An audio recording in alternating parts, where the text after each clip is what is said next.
Hey, welcome back to Robb's Garage. I am Robb, and as you can see, yet again I am traveling not in the garage. I came up to Utah with my beautiful wife to celebrate Oktoberfest. This snowbird ski resort in Utah, of all places, has an amazing Oktoberfest. Fall changing leaves. It's just absolutely gorgeous up here. We drove the 430 and had a wonderful drive, and I can honestly say, with a few hundred miles on the thing, that the fuel pump fix that I showed on a recent video is resolved.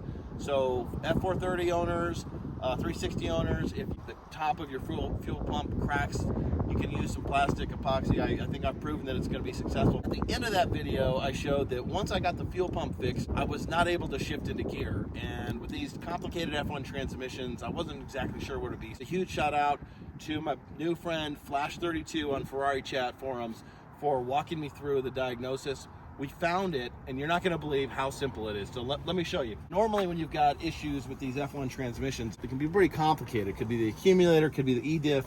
But here, in this case, is a very simple fix. You see this quick connect hose right here. This comes off the E-diff, which is hidden behind the this panel here. Well, this was just a little loose. It's a quick connect, just like you would have on like an air compressor hose. And quite simply, I think what happened is when I took this engine cover panel off, I just, pushed that a little bit as I was trying to, take out the cover.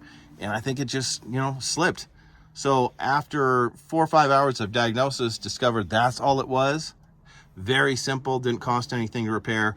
I did bleed the system. There's a bleeder up here that you need to do first. And then way down in there, there's a second bleeder that you need to work on to properly bleed the systems. For any of you F430 owners who start to have clutch transmission issues and you recently took off your engine cover panels, you might want to just check that quick connect first, because good likelihood, if I screwed it up, anybody can. So learn from my idiot mistakes.